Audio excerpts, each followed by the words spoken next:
Lampung Selatan merasa berbahagia sekali karena hari ini kami punya kesempatan mengundang Bapak Ibu sekalian, dan kami juga berbahagia pada hari ini karena yang kami undang ini hadir, kecuali yang tidak hadir yang mengaturkan permohonan maaf pada kami.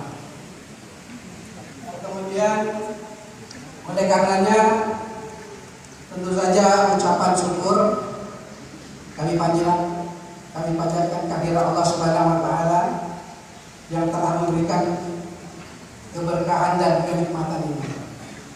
Salawat serta salam semoga senantiasa tercurah kepada junjungan kita Nabi besar Muhammad sallallahu alaihi wasallam.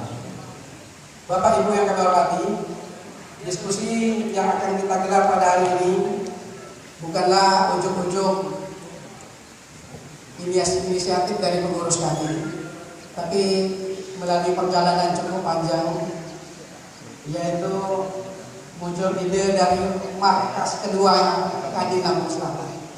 Markas pertama kami di rumah Kadin di samping Dolok, tapi kami punya markas kedua, yaitu di kuliner Dermaga Bom. Di situ kami sering ngopi-ngopi dari sana, dihadiri tokoh-tokoh masyarakat, tokoh-tokoh pemuda, kepala dinas. Yang paling sering ini Pak Kori ini. Pak Kori paling sering hadir di sana, ngopi bareng. Juga Pak dari Koperasi dan UKM. Pada kesempatan yang lain mungkin Ibu dari pariwisata juga diajak ngopi sana. Karena cair Bu usahanya. Kalau di kantor kita bicara mungkin terbatas, tapi di sana yang inilah hasilnya mengkristal, mengerucut, melahirkanlah bisnis ini. Jadi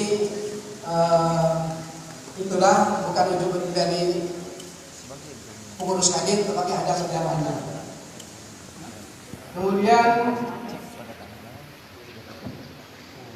ide-ide dari warung kopi itulah muncul. Kami kira tema yang paling mengemuka, yang terpampang di backdrop kita ini, yaitu